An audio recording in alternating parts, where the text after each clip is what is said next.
नमस्कार दोस्तों, बच्चों एससी वर्मा की सॉल्यूशन सीरीज में आप लोगों का हार्दिक स्वागत। आज हमको क्वेश्चन नंबर 31 से 40 करना है, chapter number 29 electric field and potential का। Without any further ado let us start this chapter.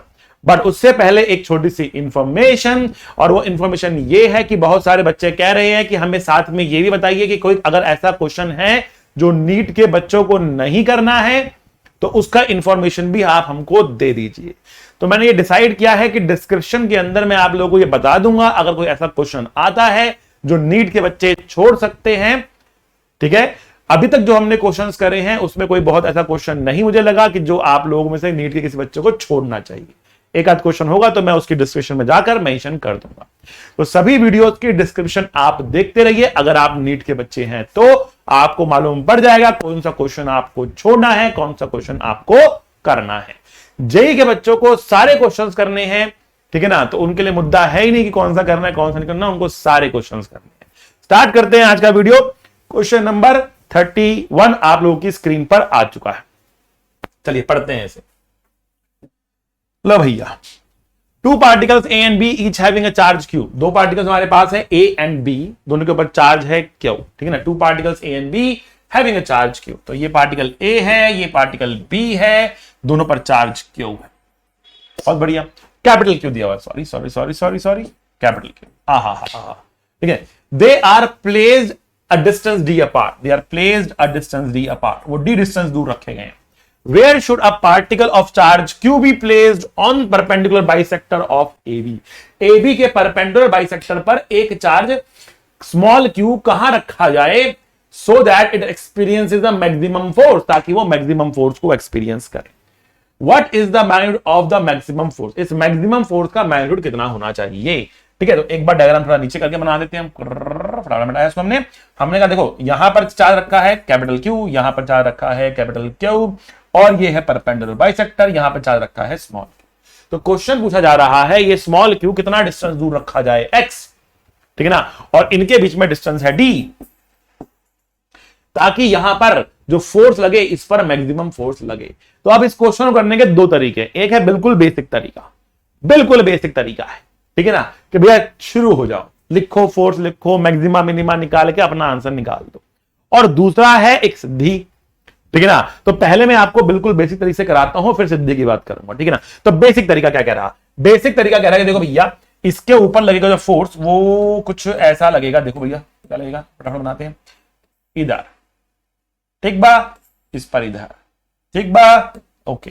मतलब इस पर फोर्स लग रहा इस डायरेक्शन में, इस पर फोर्स लग रहा इस डायरेक्शन में, दोनों का रिजल्टेंट फोर्स जो होगा उसको मैक्सिमाइज करना होगा, है ना भाई। अगर ये x डिस्टेंस दूर है तो ये डिस्टेंस होगा d square plus x square, Pythagoras से निकाल लिया हमने, ये भी होगा root over d square plus x square. ठीक है भाई, तो यहां पर जो फोर्स इसके वजह से इस पर फोर्स लगा वो कितना लगा रहा, के क्यू क्यू अपॉन में आर स्क्वायर, मतलब d square plus x square. इतना ही फोर्स यहां पे लगेगा, कितना लगेगा, के क्यू क्यू अपॉन में d square plus x square. Root कहां गया, स्क्वायर कर रहा हमने, के क्यू स्क्वायर अपॉन में आर स्क्वायर होता है ना, तो आर स्क्वायर के लिए जब इसका स्क्वायर करेंगे रूट हट जाएगा। बहुत अच्छी बात है। अब देखो अगर ये एंगल थीटा है तो मतलब ये एंगल थीटा है, तो इनका कॉस थीटा कंपोनेंट ऊपर जाएगा, साइन थीटा कंपोनेंट इधर जाएगा, साइन थीटा कंपोनेंट कैंसिल हो जाएगा। करके दिखाता हूं आप लोगों को। हमने कहा कि अगर ये फोर्स हमने एफ मान लिया तो एक कंपोनेंट ऊपर एफ कॉस थीटा, एक कंपोनेंट यहां पर एफ साइन थीटा। ये तो भैया इसके टुकड़े हो गए, एक ऊपर है एक इधर, इसके टुकड़े होंगे एक ऊपर और एक लेफ्ट में होगा। ऊपर वाला अभी भी एफ कॉस थीटा ही होने वाला है, लेफ्ट वाला एफ साइन थीटा होने वाला है ना भाई। तो एफ साइन थीटा तो कट गया, एफ कॉस थीटा जुड़ गए। तो what is F net, F net कितना है भैया, तो एफ नेट होता है हमारे पास कितना, एफ नेट होता है 2 times F cos theta, 2 times F cos theta होता है। आई बात समझ में, कितना फोर्स हो गया ये 2 टाइम्स एफ कॉस थीटा हो गया। क्लियर, बहुत अच्छी बात है। अब ये कॉस थीटा की वैल्यू कितनी है, एफ की वैल्यू कितनी है, के क्यू क्यू अपॉन में d square plus x square. Now what is cos theta, cos theta in this triangle is base that is x and hypotenuse is this root over d square plus x। तो कितना आएगा यहाँ पर 2 times के q Q x upon में d square plus x square की power 3/2। Okay चलो, ये हमारे पास आंसर जो है वो आ चुका है। अब हम आगे बात करते हैं इसकी कि इस आंसर से हम क्या मतलब निकाल सकते हैं। तो ये नेट फोर्स है, इसको हमें करना है मैक्सिमाइज।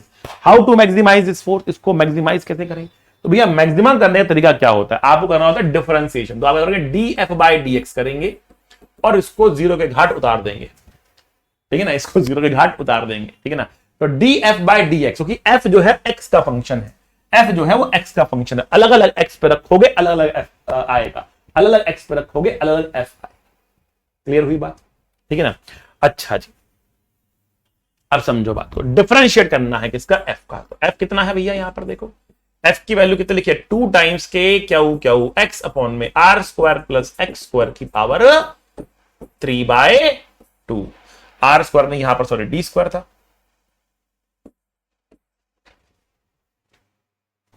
समझो बात को, है ना भाई। अच्छा, हमने यहां पर छोटी सी गलती करी, यहां पे d/2 का स्क्वायर मतलब d²/4 होना चाहिए। तो ये d²/4 होना चाहिए, यहां पर d²/4 होना चाहिए, यहां पर d²/4 होना चाहिए, यहां पर d²/4 होना चाहिए और यहां पर d²/4 होना चाहिए।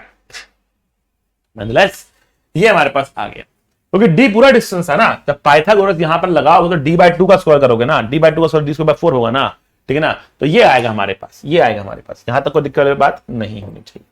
अब इस पूरे को डिफरेंशिएट करना है, इक्वल टू 0 करना है, लंबा चौड़ा आंसर जाएगा। इतना लंबा चौड़ा करने का हमारा इच्छा कर नहीं रहा है, अब क्या करें, सिद्धि लगा दे, फिर लगा दे सिद्धि।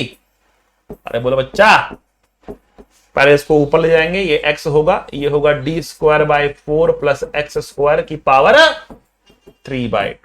अब यहां पर जो प्रोडक्ट रूल लगाना पड़ेगा, इसको एक बार इसको डिफरेंशिएट करना है, फिर एक बार इसको डिफरेंशिएट करना है, इक्वल टू 0 करना है, सॉल्व करना है, वहां से x की वैल्यू निकलेगी, वहां से x की वैल्यू निकलेगी। बहुत लंबा बड़ा आंसर आ रहा है, बहुत लंबा बड़ा आंसर। लंबा चौड़ा करने के बाद आपको एक छोटा सिंपल सा आंसर मिलने वाला है।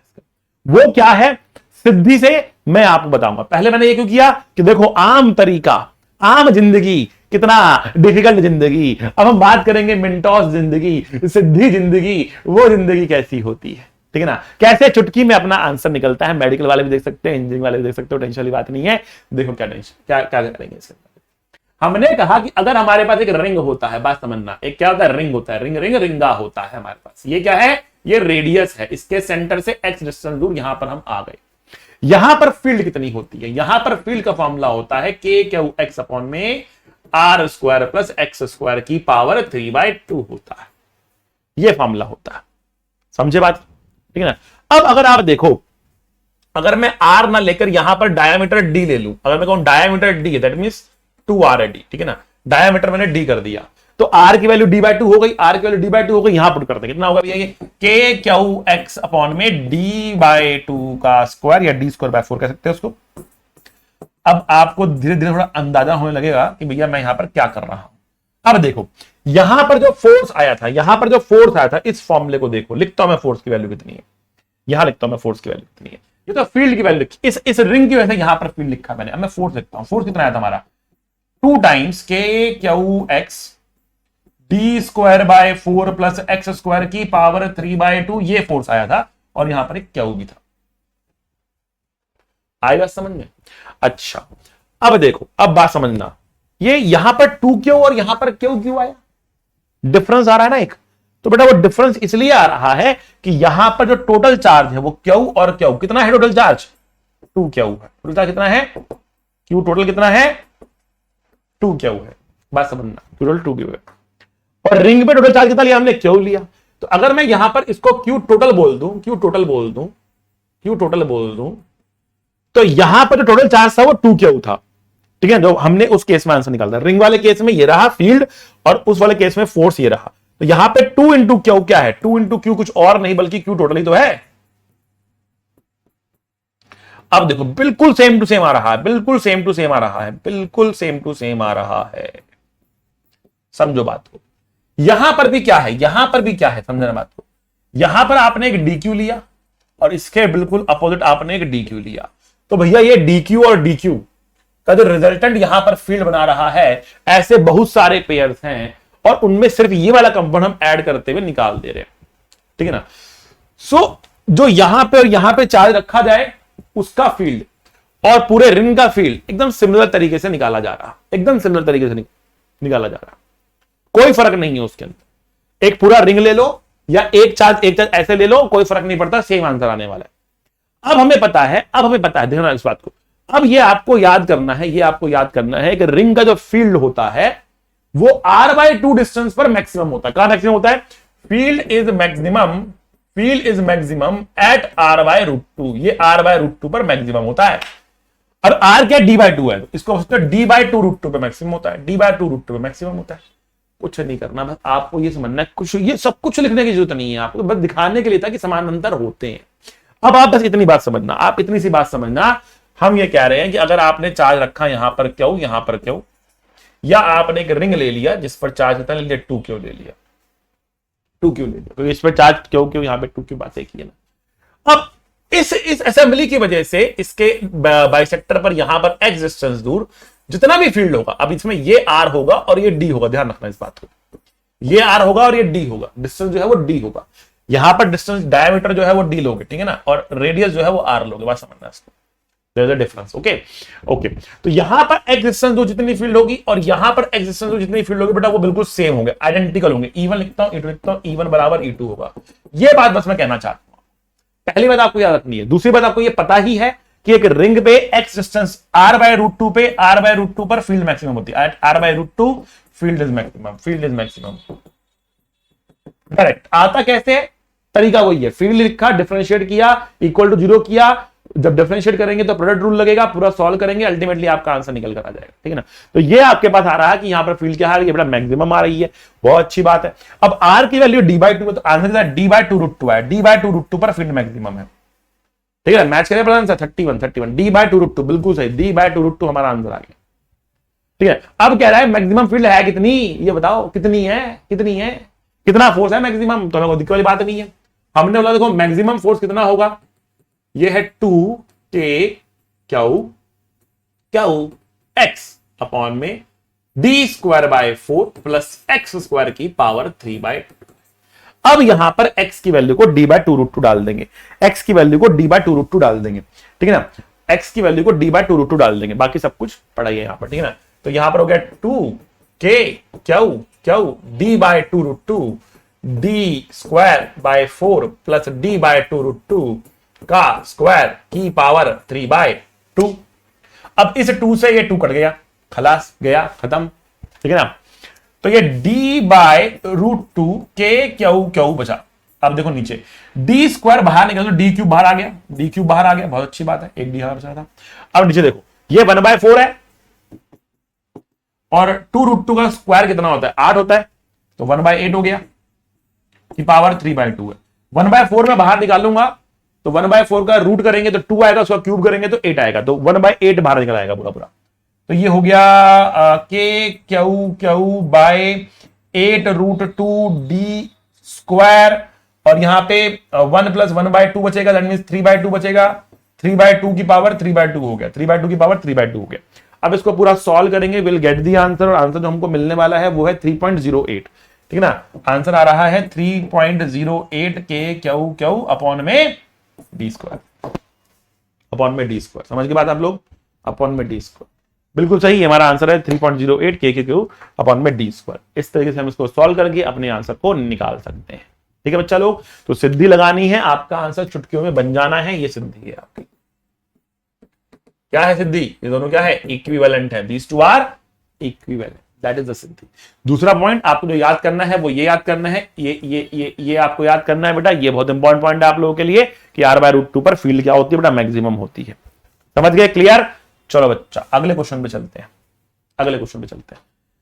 बाप रे बाप बहुत लंबा क्वेश्चन है। कह रहा है कि 2 particles A and B each carrying a charge Q are held fixed at a separation D between them। ठीक है, 2 charge particles A and B।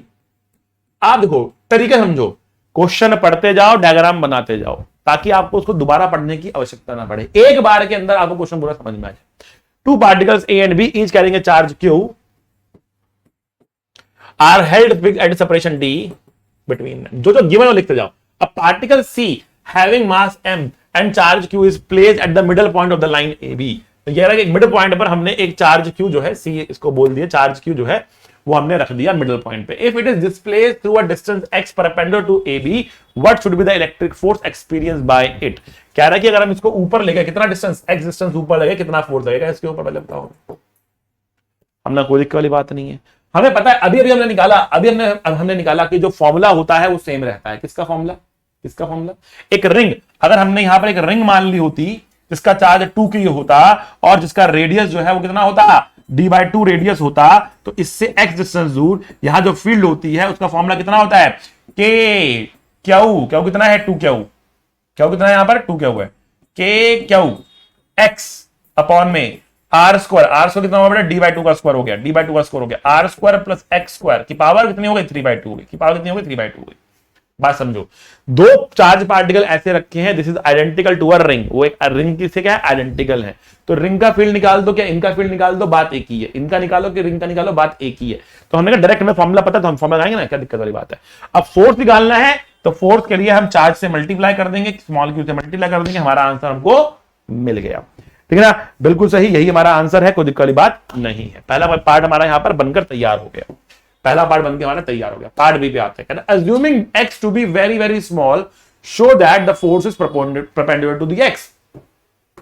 कह रहा है कि x अगर बहुत बहुत स्मॉल है d के सामने, x को बहुत छोटा कर दो तो x स्क्वायर क्या होगा, नेग्लेक्ट हो जाएगा, this will be neglected, neglect हो जाएगा, ये नेग्लेक्ट हो गया ये। If I neglect this, what will I get? I'll get the force is equals to k into 2q into small q into x divided by d/2 की power 3। भाई square से square cut जाएगा, power क्या बचेगी, 3 बचेगी, ये power ऊपर जाएगी। तो f कितना आ रहा है, f आ रहा है ये 8 दूनी 16, f आ रहा है 8 दूनी 16, k q अपॉन में dq into x आ रहा है। बताओ f प्रोपोर्शनल टू x है कि नहीं है? बिल्कुल है, बिल्कुल है। इसका मतलब पार्ट भी हमारा सॉल्व हो गया। Under what condition will the charged particle C execute simple harmonic motion if it is released after such small displacement? अच्छा, तो कह रहा है कि किस कंडीशन के अंदर ये HM करेगा। तो पहली कंडीशन तो ये कि x बहुत छोटा होना चाहिए, और दूसरी कंडीशन यहां पर ये है कि हमारे पास एक माइनस साइन होना चाहिए। माइनस साइन तब आएगा जब Q एंड स्मॉल q क्या होंगे, अनलाइक होंगे। तो हम कह रहे हैं कि स्मॉल q जो है वो शुड भी क्या होना चाहिए, नेगेटिव होना चाहिए। Small q should be negative, small q should be negative होना चाहिए। अगर ये नेगेटिव होगा तो ये HM कर जाएगा। ठीक है, तो मैं Q की जगह पर -q डाल देता हूं, मैं Q की जगह पर -q डाल देता हूं, और टाइम पीरियड निकाल दो कितना आने वाला है। तो पहले फोर्स देखते हैं, अगले पन्ने पे चलते हैं। हम कह रहे हैं जो फोर्स है वो कितना है, 16k q x, यही है ना फोर्स, अपॉन में d क्यूब भी है ना, 16k q अपॉन में d क्यूब इंटू x, बिल्कुल ठीक है। अब मैंने कहा कि यहां पर एक माइनस साइन आना चाहिए तभी HM करेगा, वरना HM नहीं करेगा। ठीक है ना। अब मैंने कहा देखो यहां पर क्या कह रहे हैं हम, यहां पर कह रहे हैं कि एक्सेलरेशन कितना हो जाएगा, -16k q by d cube divide by mass m into x।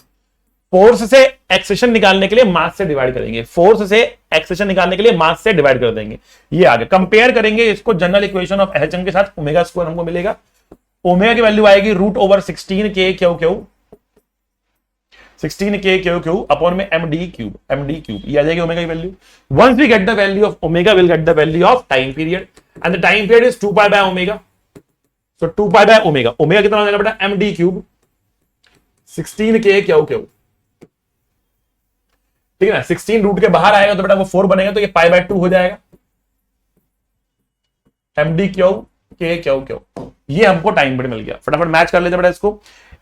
इन्होंने इसे कन्वर्ट कर दिया है पाई के टर्म में, मतलब इसको लिख दिया, के को लिखा इन्होंने π/2 √4 pi epsilon not md cube divide bye q। इसको अंदर लेके तो 2 से ये 4 कट जाएगा, इसको अंदर लेके तो √पाई क्यूब हो जाएगा, ये epsilon not md cube divide bye q। ठीक है, देखते हैं क्या आ रहा है। m ठीक है, पाई क्यूब ठीक है, एप्सिलॉन नॉट ठीक है, d क्यूब ठीक है, q ठीक है, रूट बिल्कुल ठीक है। तो हमारा बिल्कुल सही आंसर आ चुका है, पहली बार में हमने बिल्कुल सही कर दिया है। इस तरीके से क्वेश्चन कर सकते हैं।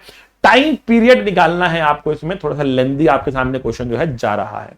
तो मेडिकल वाले बच्चे जो हैं, जो ये सी वाला पार्ट है, उनके लिए हल्का सा टफ है। It is slightly tough for them, slightly tough for medical, slightly tough for medical. ठीक है ना। जिसमें आपको टाइम पे 11th वाला चीज उसने 12th में डाल के पूछ लिया है, टाइम पे निकालना है, अप्रोक्सीमेशन करनी है, थोड़ा लेंथी क्वेश्चन हो गया आप लोग के लिए, पर मैं ऐसा नहीं कहूंगा कि आपको आएगा नहीं। This is a border line, you can do it, you can do it, ठीक है ना, आप कर सकते हैं इसको, इट्स अ बॉर्डर लाइन। और बस इसके लिए आपको जरूरत क्या है, SHM आपको आना चाहिए, आता है तो आप क्वेश्चन बना ले जाएंगे, कोई टेंशन वाली बात नहीं है। और एसटी वर्मा की खासियत क्या है कि जो करना है ना वो एक एक पार्ट में कराता है, एक पार्ट कराया फिर दूसरा पार्ट कराया, वो अपने आप उसको धीरे धीरे वहां तक लेके जाता है। एक पार्ट किया, दूसरा पार्ट बाय पार्ट करते जाओ तो आप अल्टीमेटली अपने आप ही आंसर तक पहुंच जाओगे, टेंशन नहीं होती कुछ। ठीक है चलो, इसलिए इतनी खूबसूरत बुक है। अब क्या है कि भाई प्रीवियस क्वेश्चन को रिपीट कर दो, ठीक है ना। If the particle C is displaced to a distance x along the line AB के अलोंग डिस्प्लेस करते तब क्या होता, आइए करते हैं। हमने कहा कि यहां पर क्यू रखा है और यहां पर भी क्यू रखा है, क्यू क्यू हो गया ये, ठीक है ना। और हमने इसके मिड पॉइंट पर एक स्मॉल क्यू रखा है, इसके मिड पॉइंट पर एक स्मॉल क्यू रखा है, ठीक है ना। अब हम कह रहे हैं इसको हमने स्मॉल डिस्टेंस x से डिस्प्लेस कर दिया, x बहुत स्मॉल है, ये डिस्टेंस हमारे पास कितना है, d है, ठीक है। और यहां से लेकर यहां तक का डिस्टेंस कितना है बेटा, d/2 डिस्टेंस है, ये भी डिस्टेंस कितना है, d/2 डिस्टेंस है। और जब पार्टिकल यहां पहुंच गया तो ये डिस्टेंस हो जाएगा d/2 प्लस एक्स, ये हो जाएगा d/2 minus x, d/2 minus x हो जाएगा। अब इसके नजदीक है तो ये बड़ा फोर्स लगाएगा, फोर्स लगेगा लेफ्ट में, ये छोटा फोर्स लगाएगा, फोर्स लगेगा राइट में। बट हमने एक्स को राइट में लिया है तो मैं राइट डायरेक्शन को पॉजिटिव मान के चल रहा हूं, राइट डायरेक्शन को पॉजिटिव मान के चल रहा हूं, तो जो फोर्स राइट में है उसको पॉजिटिव मानूंगा, जो लेफ्ट में है वो नेगेटिव मानूंगा, क्योंकि मैंने एक्स राइट में लिया है। या तो मैं उसको माइनस एक्स बोलूं, तो मैंने एक्स राइट में लिया है तो राइट वाला फोर्स मुझको पॉजिटिव लेके चलना है, ठीक है ना। तो अब मैं बोलूंगा भैया राइट वाला फोर्स माइनस लेफ्ट वाला, ठीक है ना। तो राइट वाला फोर्स इस वाले क्यू का है, तो what is the net force. देखो फर्स्ट पार्ट क्या था क्वेश्चन का, what was the first part of the question, समझना। First part was if it is displaced to a distance x perpendicular to this what would be the force expressed by it, कितना force है, तो force निकालना है first part में हमको, तो हमें कोई दिक्कत वाली बात नहीं है। इस चार्ज का फोर्स इसके ऊपर कितना लगने वाला है, इस डायरेक्शन में फोर्स लगेगा, कितना फोर्स लगेगा, ये तो लगेगा k Q small Q k q1 q2 upon में r square, that means d/2 plus x का स्क्वायर, d/2 प्लस x का स्क्वायर, इतना फोर्स लगेगा, ठीक है ना। माइनस करना है इस वाले के फोर्स को, इसका फोर्स कितना है, ये है k क्यू अपॉन में d/2 माइनस एक्स का स्क्वायर, d/2 माइनस एक्स का, ठीक है भाई, k q d/2 plus x का square minus k q d/2 minus x का स्क्वायर, ये हमको मिल गया net force that is acting on this charge particle. इस चार्ज पार्टिकल का नेट फोर्स हमको यहां पर मिल गया, बहुत अच्छी बात है भाई।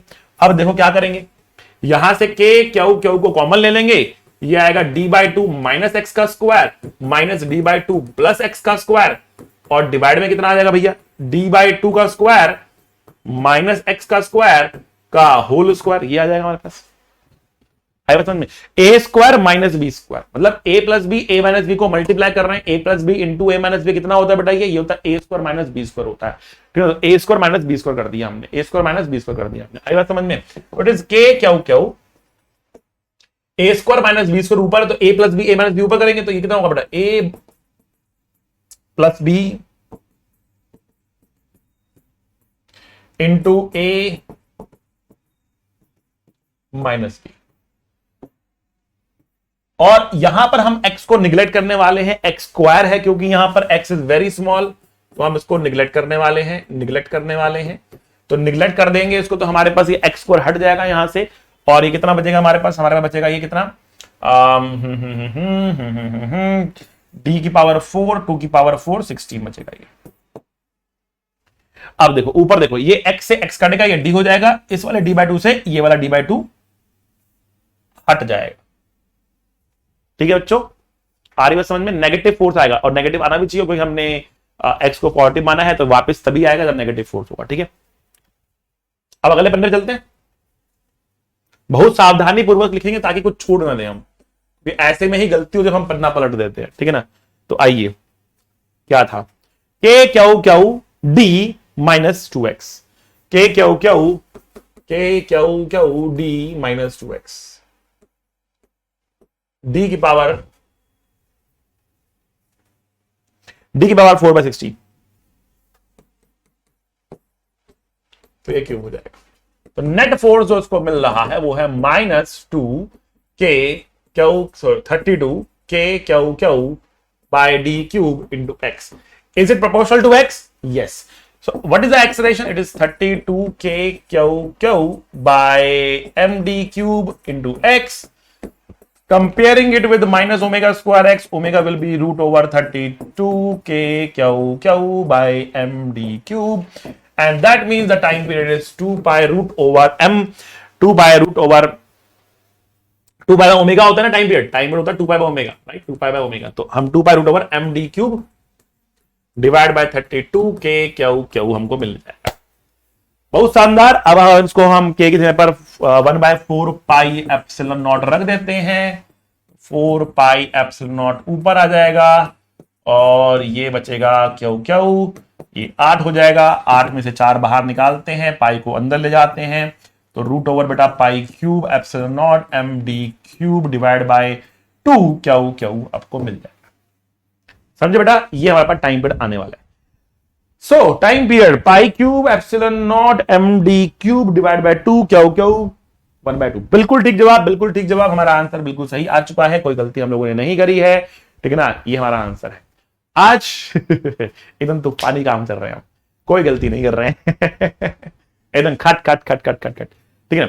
अच्छा, personally if I talk about personally, अगर मैं कैलकुलेशन जल्दी करता हूं, आप देखो मैं आज कैलकुलेशन सिर्फ फास्ट कर रहा हूं, राइट। जितना मैं जल्दी कैलकुलेशन करता हूं ना, मैं उतनी कम गलती करता हूं, but I won't advise the same to you. जब मैं धीरे धीरे लिखता हूं ना, तब मेरी गलतियां ज्यादा हो जाती हैं। शायद ये बचपन की आदत है। जब मैं प्रैक्टिस करता था और कैलकुलेशन करता था, I used to do calculation very fast, ठीक है ना, बहुत जल्दी करता था। आप देख रहे हो, I am doing calculation so fast and still I'm not doing any mistakes.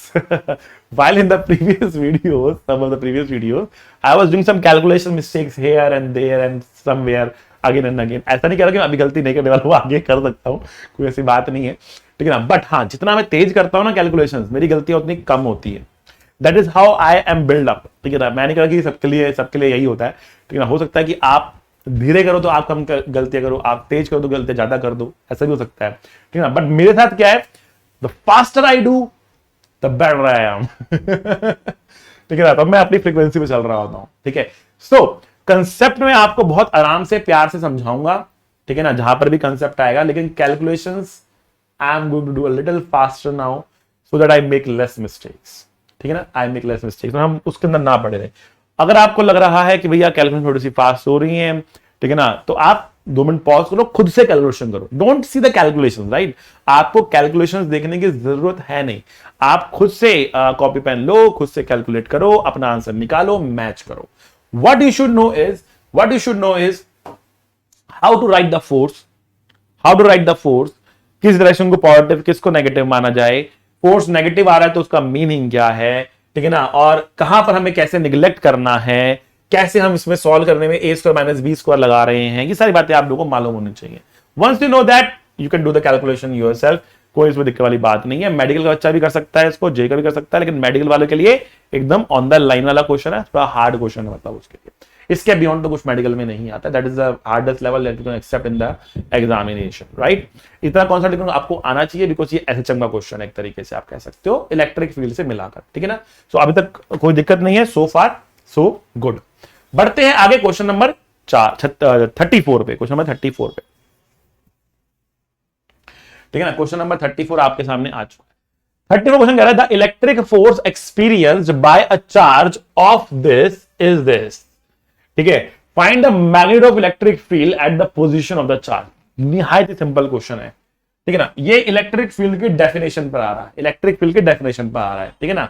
देखो एससी वर्मा कर क्या रहा है, उसने एक कॉन्सेप्ट पकड़ा, उस कॉन्सेप्ट को बिल्ड करा, तो सिंपल डिफिकल्ट, अगला कॉन्सेप्ट पकड़ा, फिर सिंपल डिफिकल्ट, हर एक छोटे छोटे कॉन्सेप्ट को वो बिल्ड करता है, बिल्कुल स्टार्टिंग से बिल्ड करता है, ठीक है ना। जैसे वो क्या कर रहा है, the electric force experienced bye a charge, इतना। तो आपको चार्ज दे दिया इसने, कितनी वैल्यू है, 10 की पावर -6 कूलम है, ठीक ना। और कितना इस पे कितना फोर्स लग रहा है, कह रहा है कि इस पे फोर्स लग रहा है 1.5 10 टू द पावर -3 न्यूटन का, इतना फोर्स लग रहा है इस पर। Find the magnitude of electric field at the position of the charge, कि जिस पॉइंट पर ये फोर्स लग रहा है चार्ज पर, उस पॉइंट पर कितना इलेक्ट्रिक फील्ड है उस पॉइंट पर। तो हमने कहा भैया यहां अगर आपको इलेक्ट्रिक फील्ड पता करना है ना, तो इलेक्ट्रिक फील्ड होता है फोर्स अपॉन में charge. This is the definition of the electric field.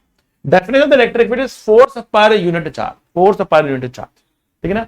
Electric field क्या करता है, चार्ज पे फोर्स लगाता है, and the force applied per unit charge is the electric field, is the electric field, right. तो force कितना है 1.5 10 to the power -3 and charge कितना है 10 की पावर -6, ये ऊपर जाएगा तो ये 1.5 इंटू 10 टू द पावर 3 बन जाएगा, 1.5 10 टू द पावर 3 बन जाएगा। बहुत सही, बिल्कुल सही जवाब, हमारा आंसर बिल्कुल सही आ चुका है। इतना न्यूटन पर कूलम बोलना है इसको, ठीक है ना। 1.5 10 टू द पावर 3 न्यूटन पर कूलम।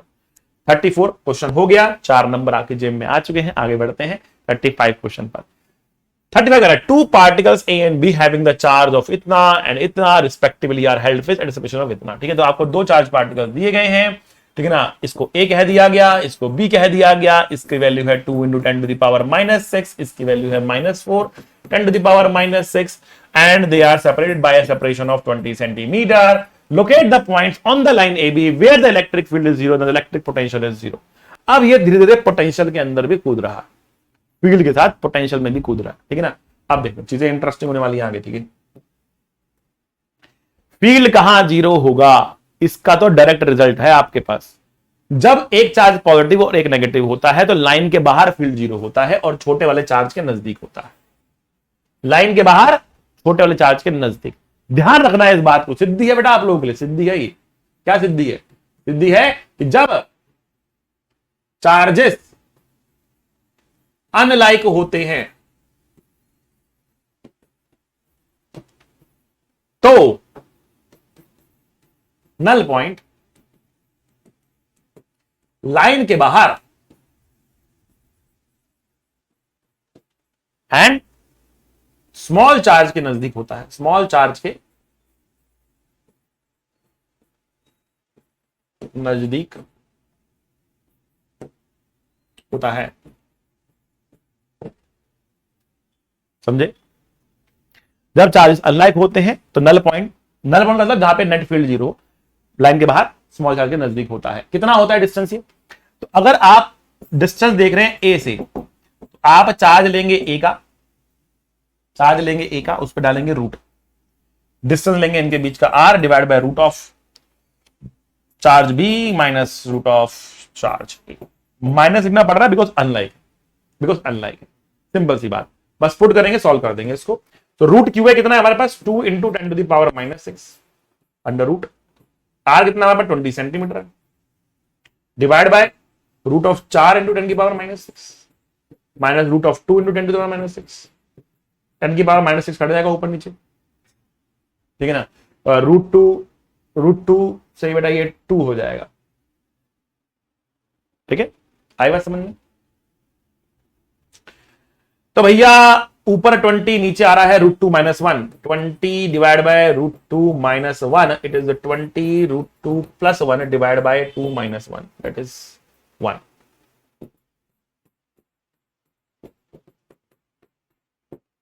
मैंने ऊपर और नीचे √2 + 1 से मल्टीप्लाई डिवाइड कर दिया है और √2 - 1 इंटू √2 + 1 जो है उसकी वैल्यू हमें पता है। तो बेटा जो √2 + 1 है इसकी वैल्यू हो गई 1.414 होता है ना, तो 2.414 मल्टीप्लाई बाय 20 हो गया। तो बेटा ये लगभग जो है वो 48.48 सेंटीमीटर आ गया लाइन के बाहर ए के नजदीक। आंसर मैच करें तो 35 का आंसर आ रहा है 48.3, वही 48.3 ए की बात है फ्रॉम ए अलोंग बी, ठीक है। वो √2 के जो वैल्यू है उसमें कुछ अप्रोक्सीमेशंस हैं, तो 48.3 या 48.4 बात एक ही है, ठीक है ना। और ए से डिस्टेंस निकाला गया है और बी के अलोंग निकाला गया, बिल्कुल सही जवाब। अब ये कह रहा है 20, अच्छा दूसरा पार्ट क्या है? दूसरा पार्ट है the electric potential is 0। Electric potential 0 कहां पर होगा? इलेक्ट्रिक पोटेंशियल 0 कहां पर होगा? तो इलेक्ट्रिक पोटेंशियल जो है ये मल्टीपल पॉइंट्स पे 0 हो सकता है। It can be 0 at multiple points, right. It can be 0 at multiple points, ठीक है।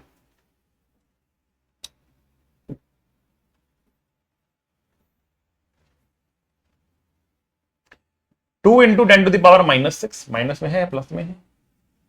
ये प्लस में है। -4 इंटू 10 टू द पावर -6, समझना बात। पोटेंशियल 0 करना है तो ऑब्वियस सी बात है छोटे चार्ज के नजदीक 0 होगा। अभी मैं केवल इस लाइन की बात कर रहा हूं। इस लाइन के अलावा भी ऐसे बहुत सारे पॉइंट हो सकते हैं जहां पे पोटेंशियल जीरो हो। In fact to be tell you the truth which I will not reveal the explanation right now is we can give it as a we can give it as a challenger to you, ठीक है ना, एक challenger बना सकते हैं इसका। चलो okay, आज के लेक्चर के बाद मैं आपको एक चैलेंजर पोस्ट करूंगा कम्युनिटी पे, ठीक है ना, और वो चैलेंजर को हम एक स्पेशल क्लास लेकर जो है वो सॉल्व करेंगे। तो आप लोगों के लिए चैलेंजर है, और चैलेंजर क्या है यहां पर? चैलेंजर ये है कि आपको बताना है कि इक्वी पोटेंशियल सरफेस का शेप क्या होगा और इक्वी पोटेंशियल सरफेस का इक्वेशन क्या होगा। ये केवल जेई के बच्चों के लिए, नीट के बच्चों के लिए बिल्कुल नहीं है, जेई के बच्चों के लिए। क्या चीज क्वेश्चन नहीं कर रहा मैं, जो कुछ मैं दे रहा हूं चैलेंजर दे रहा हूं, तो चैलेंजर मैं फेंक रहा हूं ना यहां पर अभी आप लोगों के सामने, ठीक है। ये किसके लिए? ये केवल और केवल जेई के बच्चों के लिए। क्या चैलेंजर है?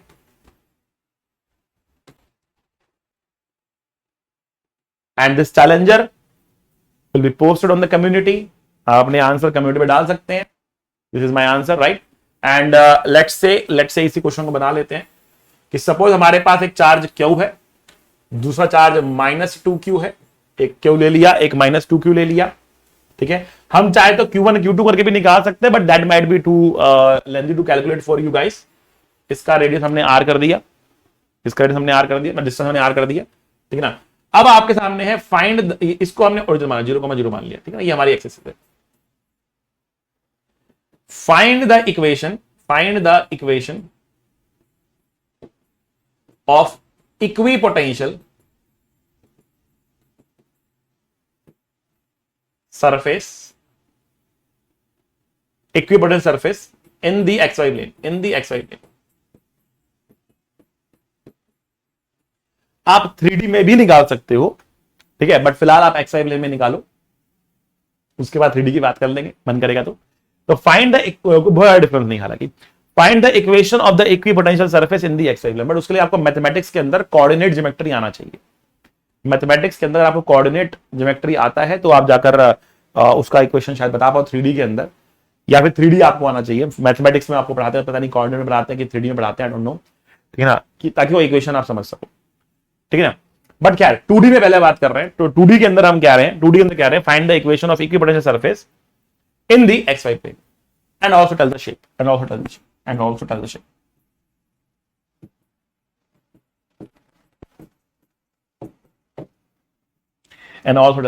शेप बतानी है, ठीक है ना।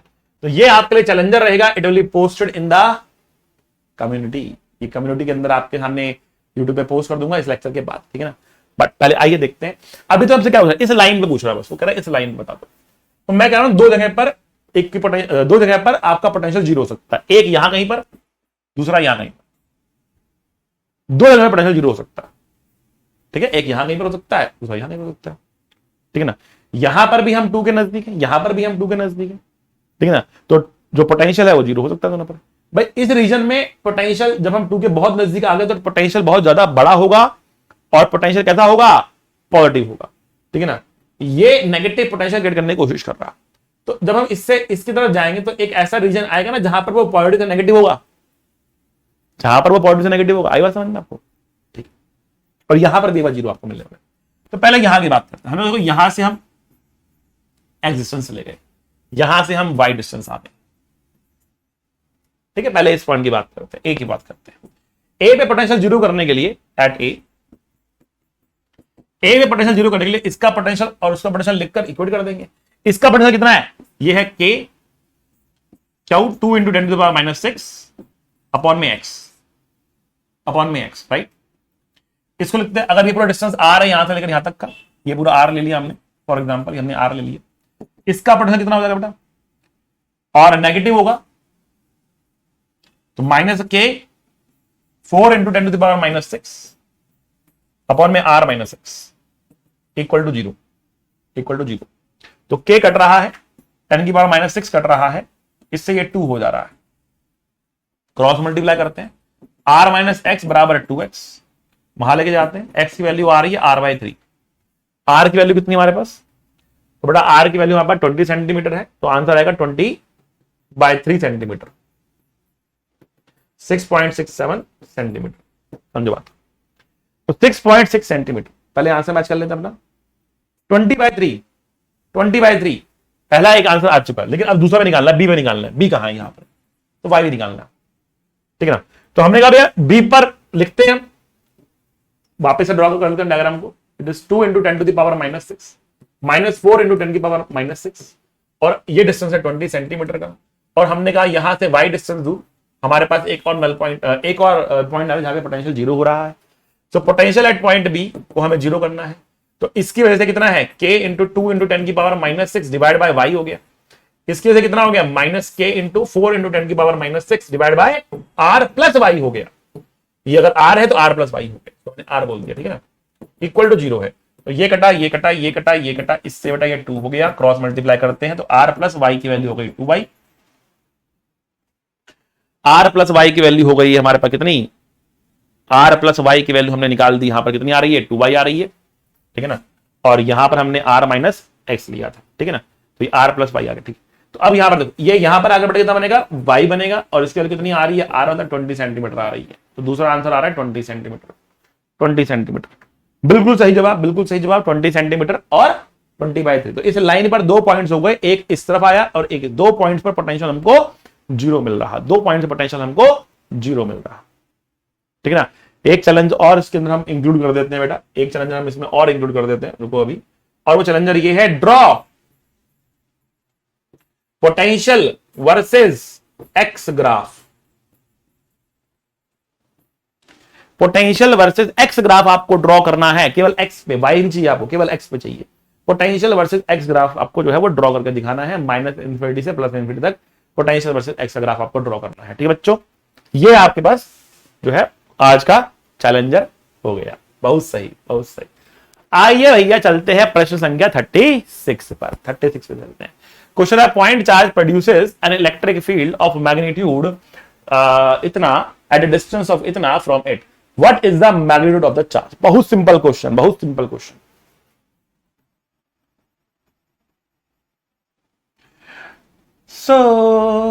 कह रहा है कि चार्ज हमारे पास क्यू है, और कह रहा है यहां से 40 सेंटीमीटर दूर ये प्रोड्यूस कर रहा है एक इलेक्ट्रिक फील्ड जिसकी वैल्यू है 5 न्यूटन पर कूलम। ये इलेक्ट्रिक फील्ड है, ये आर है। कह रहा है क्यू कितना होगा बता दो। तो एक पॉइंट चार्ज का फील्ड तुम्हें पता है कितना होता है, तो एक पॉइंट चार्ज का फील्ड होता है k⁻r²। तो क्यू कितना हो गया, फील्ड टाइम्स r² हो गया। फील्ड हमारे पास कितना है, फील्ड हमारे पास है कितना 5, आर कितना है हमारे पास 40 सेंटीमीटर मतलब 0.4 का स्क्वायर, और के कितना है 9 × 10⁻⁹। तो 0.4 का स्क्वायर 0.16 हो गया, 0.16 को 5 से मल्टीप्लाई करो बेटा कितना हो गया, 16 पंजे 80 होता है, तो 0.8 हो गया। 0.16 को मल्टीप्लाई करेंगे 5 से, 0.8 हो गया, डिवाइड करेंगे 9 से, और मल्टीप्लाई लिखेंगे 10⁻⁻⁹। उसको डिवाइड करेंगे तो कितना आएगा 0.077। 9×72 8 बचेगा, फिर 9×72 9×7 9×8 0.88 0.88 10⁻⁻⁹ 8.8 × 10⁻⁻11। बिल्कुल सही जवाब 8.8 10⁻⁻11 कूलम। ये हमारा आंसर आ चुका है, बहुत बेहतरीन, ठीक है। Simple question. पॉइंट चार्ज का जो फील्ड होता है k⁻r² होता है, k⁻r²। लिखेंगे, सॉल्व करेंगे, हमें आंसर मिल जाएगा। प्रश्न संख्या 37, प्रश्न संख्या 37 आपके सामने आ चुका है। क्वेश्चन कह रहा है, a water particle of mass 10 milligram and having a charge of इतना coulomb stay suspended in a room, stay suspended in a room. A water particle of mass 10 milligram and having a charge 10 milligram का मतलब कितना होता है भैया, 10 × 10⁻³ ग्राम, -3 ग्राम। इसका मतलब क्या हो गया, 10 × 10⁻⁻6 किलोग्राम। ये ध्यान रखना आप, मिलीग्राम को किलोग्राम में कन्वर्ट करना है तो 10⁻⁻6 लगेगा, ठीक है ना। अच्छा जी, और इसका चार्ज दे रखा है आपको 1.5 10⁻⁻6 कूलम दे रखा है चार्ज। स्टे सस्पेंडेड, हवा में उड़ रहा है, गिर नहीं रहा है, ठीक है ना। What is the magnitude of electric field in the room, electric field कितना होगा, मैं इसको बताना है आपको। व्हाट इज द डायरेक्शन, तो ऑब्वियस सी बात है चार्ज पॉजिटिव है तो ऊपर की तरफ ही होगा इलेक्ट्रिक फील्ड, ताकि ये नीचे ना गिरे, क्योंकि नीचे तो वेट लग रहा है। तो वेट कितना लग रहा है इसके ऊपर, वेट लग रहा है 10 into 10 to the power -6 multiply by 10, ये इसका वेट हो गया। और ऊपर फोर्स कितना लग रहा है, फोर्स लगेगा कितना, क्यू इंटू ई लगेगा, क्यू इंटू लगेगा, दोनों को बराबर करना है, क्यू इंटू ई बराबर एम इंटू जी। क्यू कितना है 1.5 10 to the power -6 into e बराबर एम कितना है 10 into 10 to the power -6 into g, g कितना हमारे पास 10 है, 10 है, 10 की पावर -6, 10 का -6 कट गया, 100 हो गया, ई की वैल्यू आ रही है 100 डिवाइड बाय 1.5, निकाल लेते हैं अपना कैलकुलेटर फटाफट, समय बर्बाद करने की आवश्यकता है नहीं। तो 100 डिवाइड बाय 1.5, इसकी वैल्यू कितनी आ रही है, 66.66 आ रही है, 66.67 न्यूटन पर कूलम, 65.3 न्यूटन पर कूलम, 65 इसलिए आ रहा है बिकॉज उसने जी की वैल्यू 9.8 ले ली होगी, हमने 10 ले रखी है, उसने 9.8 ले ली होगी, इतना फर्क है, कोई फर्क नहीं है, तो हमारा आंसर बिल्कुल सही है। सिंपल सा क्वेश्चन, mg और qe बराबर करने हैं, mg और qe बराबर करने हैं, सॉल्व करना है, will get the answer. Question number 38, question कह रहा है 3 identical charges, 3 identical charges, 3 identical charge हमारे पास है, 3 identical charges each having a value 1 into 10 to the power -8 coulomb. तो 3 आइडेंटिकल चार्जेस हैं और चार्ज की वैल्यू है 1 into 10 to the power -8 coulomb, -8 coulomb are placed at the corners of a equilateral triangle. तो equilateral triangle बनाते हैं फटाफट, आ जाओ। एक चार्ज यहां रखा है 10 की पावर -8, यहां रखा है 10 की पावर -8, यहां रखा है 10 की पावर -8, 20 सेंटीमीटर का इसका साइड लेंथ है, 20 सेंटीमीटर का साइड लेंथ है, 20 सेंटीमीटर का साइड लेंथ है। Find the electric field and the potential at the centre of the triangle. यहां पर कितना फील्ड और पोटेंशियल होगा। अब एक सिद्धि दूंगा आपको, बट सिद्धि वो पॉइंट है जो आपको याद करने हैं, सिद्धि वो पॉइंट है जो कि आपको याद करने हैं। इक्विलेटरल ट्रायंगल आपको मेंस के अंदर, आपको एडवांस के अंदर, आपको नीट के अंदर बार बार प्रकट होगा, तो नीट वाले बच्चों के लिए भी बहुत जरूरी है, नीट वाले बच्चों के लिए भी बहुत जरूरी है, ये चीज पता होनी चाहिए। क्या चीज पता होनी चाहिए, देखो अगर आपके पास एक ट्रायंगलवा है, कौन सा, इक्विलेटरल ट्रायंगलवा, तो पहली बात आपको यह समझनी है कि ये एंगल होता है 60 और ये अगर ये सेंटर है तो ये एंगल बनता है 30 डिग्री का, ये बनता है 60 डिग्री का, ये हो जाता है r/2।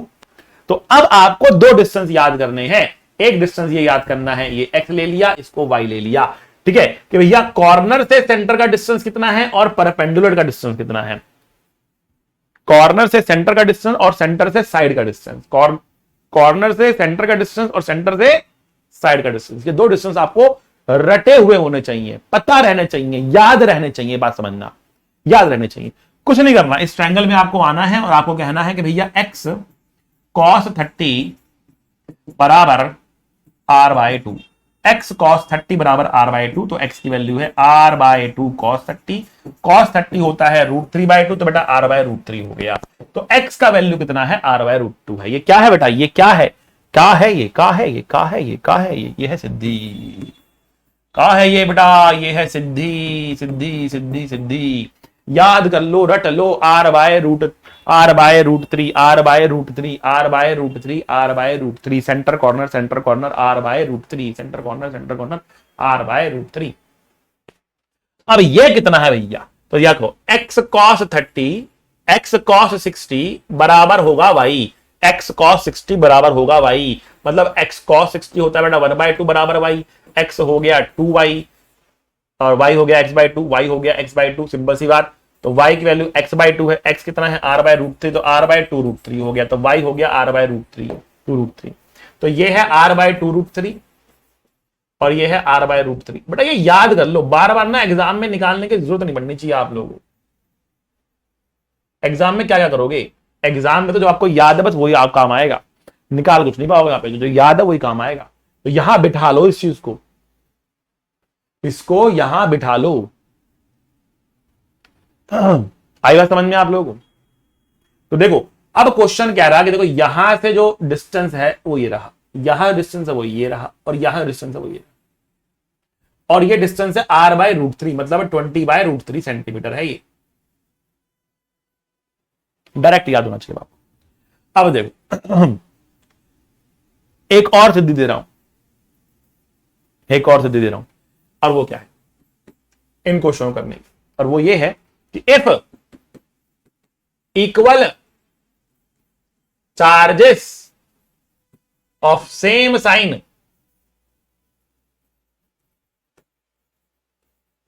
if equal charges of same sign are placed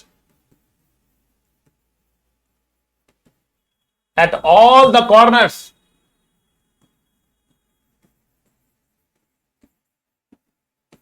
of an equilateral triangle of a regular polygon,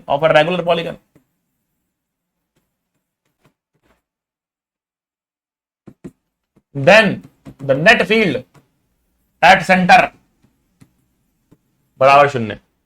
क्या मतलब, अगर इक्विलेटरल ट्रायंगल है, सारे चार्ज बराबर रखे हैं, सेंटर पर फील्ड 0 होगी।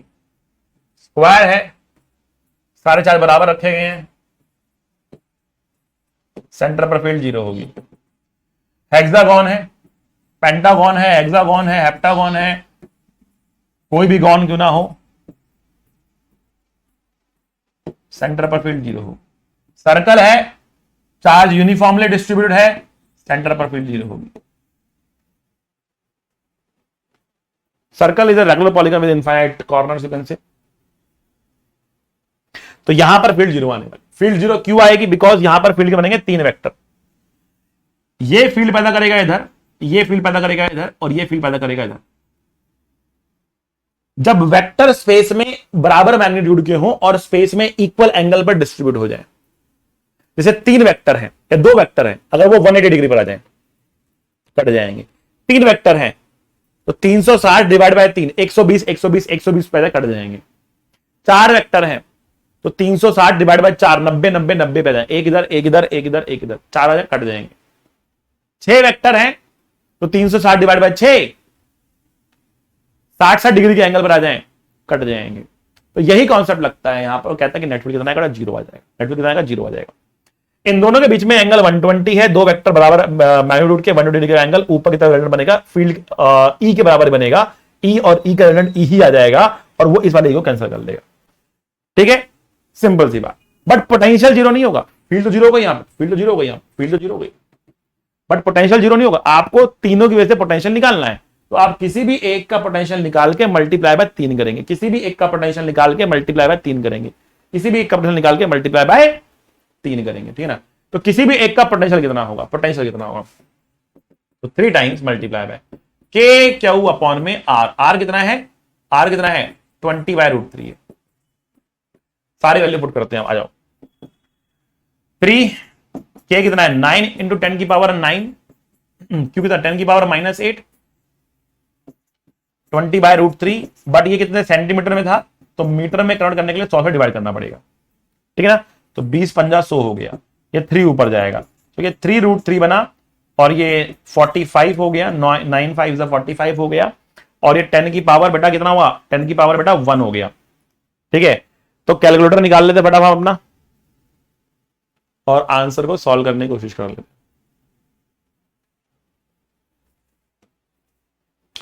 तो 3 multiply by 45 multiply by 10 multiply by 1.732, तो 2338.2 volts.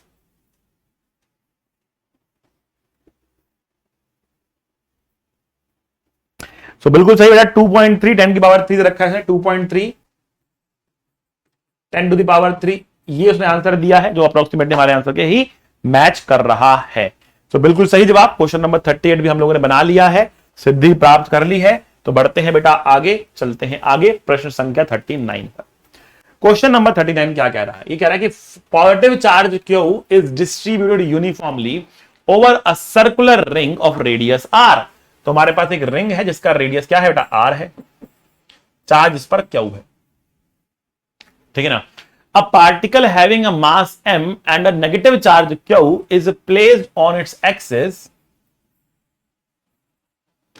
at a distance x। तो स्मॉल चार्ज q है, x डिस्टेंस पे हमने चार्ज रख दिया, इसमें कोई दिक्कत वाली बात नहीं है। Find the force on the particle assuming x is very very small compared to r find the time period of oscillation of the particle when it is released from there. ठीक है, ठीक है, ठीक है। नेगेटिव चार्ज है तो उसको मैं माइनस क्यू लिख देता हूं। तो सेम क्वेश्चन है जो हमने अभी पहले किया था, बिल्कुल सेम टू सेम क्वेश्चन है। हमें पता है इसकी वजह से फील्ड कितना होता है, फील्ड का वैल्यू होता है हमारे पास के क्यू एक्स अपॉन में r square plus x square का पावर 3/2। एक्स को बहुत छोटा मान लिया गया है, x is very small compare to r, that is what the question says. और अगर ये बहुत छोटा है तो आप देख सकते हैं इसको निगलेक्ट कर दिया जाएगा और ई का जो वैल्यू आएगा वो के क्यू एक्स अपॉन में एक्स बहुत छोटा है, आर स्क्वायर की पावर 3/2 आर क्यूब बन जाएगा। अब जब फोर्थ लिखेंगे तो बेटा वो माइनस क्यू इंटू ई हो जाएगा, तो माइनस स्मॉल क्यू, ई की वैल्यू है के क्यू एक्स अपॉन में आर क्यूब। फील्ड की एक्सलरेशन की अगर बात करें यहां पर तो बेटा एक्सलरेशन की वैल्यू हो जाएगी फोर्स अपॉन में मास, तो it will be minus k q q upon में m r cube into x. Compare करेंगे इसको ओमेगा स्क्वायर एक्स से, ओमेगा की वैल्यू मिलेगी root over k q q by m r cube, and time period होगा 2 pi by omega, और इस time period की वैल्यू में लिखता हूं यहां पे, तो टाइम पीरियड होगा बेटा 2 pi by omega, it is m r cube divide by k q q. आप चाहे तो इसको लिख सकते हैं ऊपर ले जाकर 4 pi epsilon not m r cube q q. Let's match the answer 39। तो ये अंदर जाएगा तो बेटा ये 16 बन जाएगा, बिल्कुल सही। पाई क्यूब हो जाएगा, बिल्कुल सही। Epsilon not m r cube q q की पावर 1/2, बिल्कुल सही। शानदार, हमारा आंसर जो है कंप्लीटली मैच कर गया यहां से, बहुत बढ़िया। ठीक है, चलो 39 हो चुका है। आज की शाम का आखिरी प्रश्न आप लोगों के सामने आ चुका है। एनर्जी बनाए रखें बेटा, एनर्जी बनाए रखें। आज की शाम का आखिरी प्रश्न आपके सामने आ चुका है। It's hard, it's very hard for me as well to stand here and do 10 questions in a stretch. 1 घंटा कंटिन्यूसली क्वेश्चन करने हैं, अच्छे क्वेश्चंस करने हैं। It's hard for me as well. मैं कर रहा हूं तो बेटा आप लोगों को मोटिवेशन मिलना चाहिए कि आप भी कर सकते हैं। ठीक है ना, सारे डिस्ट्रैक्शन को दूर करना है, फोन अपना साइलेंट पे कर देना है। अगर आप लैपटॉप पे देख रहे हैं तो फोन पे देख रहे हैं तो भैया फोन पे देखना ही पड़ेगा, कुछ कर नहीं सकते उसमें, और क्वेश्चन को लगाना है। घर में जब आप वीडियोस नहीं देख रहे हैं हमारी और आप लोग प्रैक्टिस कर रहे हैं तो फोन हटा दीजिए, बिल्कुल बुक रखिए सामने और उससे सॉल्व करिए। स्क्रीन टाइम कम होगा, इस पर स्ट्रेस कम पड़ेगा और प्रॉपरली आप क्वेश्चंस कर पाएंगे। Try to use the hard copies of the books as much as possible. ठीक है बच्चों, तो आइए क्वेश्चन नंबर 40 कर रहे हैं हम, फटाफट देख लेते हैं इस क्वेश्चन को। क्वेश्चन कह रहा है, a rod of length L has a total charge Q distributed uniformly along the length। एक रॉड है लेंथ L की, चार्ज Q इस पर यूनिफॉर्मली डिस्ट्रीब्यूट हो चुका है। It is bend in the shape of a semi circle. इसको हमने सेमी सर्कल की शेप में बेंड कर दिया। चार्ज Q है, लेंथ इसका L है, तो what should B, semi circle की फॉर्म में बेंड कर दिया। सेमी सर्कल आर्क नहीं है, सेमी सर्कल है। देखो सेमी सर्कल की फॉर्म में बेंड कर दिया है। ठीक है, इसका लेंथ L है, चार्ज इस पर Q है, तो इसका रेडियस कितना होगा? तो हमें पता है पाई इंटू आर सर्कमफ्रेंस होता है जो कि L के बराबर है, तो R की वैल्यू है L बाय पाई, R की वैल्यू है L बाय पाई। ठीक, तो कह रहा है find the magnitude of electric field at the centre of curvature of the semi circle. तो एक तरीका क्या है ऐसा करने का? एक तरीका है सेमी सर्कल का जो फील्ड निकालना है उसका तरीका है कि आप इसको डिराइव करो इंटीग्रेट करके, but that is not advisable. ठीक है ना, आप इसका डायरेक्ट फॉर्मुला याद करेंगे। जब यूनिफॉर्म डिस्ट्रीब्यूशन हो डायरेक्ट फॉर्मुला याद होना चाहिए, यूनिफॉर्म डिस्ट्रीब्यूशन हो डायरेक्ट फॉर्मुला याद होना चाहिए। फॉर्मुला क्या है? अगर एक आर्क है, ये थीटा एंगल बना रहा है, तो यहां पर जो फील्ड होता है 2k लैम्डा अपॉन में आर साइन थीटा बाई 2। यहां पर लैम्डा क्या होता है? लैम्डा होता है चार्ज पर यूनिट लेंथ, जो इसका लेंथ है, चार्ज पर यूनिट लेंथ। ठीक है ना, तो बस सिंपल सी बात है, फील्ड का फॉर्मूला आपको पता ही है, कितना है 2k lambda Q by L sine theta की वैल्यू कितनी है यहां पे 180, तो 180 divide by 2 divide by R की वैल्यू है L बाय पाई। आर की वैल्यू कितनी है हमारे पास? L by pi. Pi R बराबर L था, L बाय पाई हमारे पास आंसर आ गया। ठीक है ना, एक बार समझ में आपको, ये ऊपर जाएगा, तो ये ऊपर जाएगा तो 2 पाई क्या लिखेंगे 1 by 4 pi epsilon naught Q by L square sine 91 हो गया। तो बेटा ये 2 हो जाएगा, तो आंसर आ रहा है Q by 2 epsilon naught L square, Q by 2 epsilon naught L square. प्रश्न संख्या 40 Q by 2 epsilon naught L square. बिल्कुल सही जवाब बेटा, बिल्कुल सही जवाब, हमारा आंसर आ चुका है, बिल्कुल सही जवाब है हमारे लिए। ठीक है, तो क्वेश्चन बड़े आराम से बन गया, कोई दिक्कत वाली बात नहीं। आगे चलते हैं, देखते हैं कोई ऐसा क्वेश्चन आएगा जहां पे चार्ज डेंसिटी वेरिएबल होगी, तो वहां पर तो हमें इंटीग्रेशन करनी पड़ेगी। बट ये फॉर्मूला आपको नीट वालों को भी याद करना है, जेई वालों को भी याद करना है। आज की क्लास में भी ऐसा कोई क्वेश्चन नहीं था जो मैं कहूं कि नीट वाले इसको छोड़ दें, बिल्कुल ना करें, ऐसा कोई क्वेश्चन था नहीं। चैलेंजर था जिसको मैं आपको अलग से एक लेक्चर में कराऊंगा, चैलेंजर को डिस्कस करूंगा। बट तब तक बेटा थैंक यू वेरी मच, पढ़ते रहे, मुस्कुराते रहे, be a good human being. मिलेंगे अगले लेक्चर में, see you, tata, bye bye, love you all.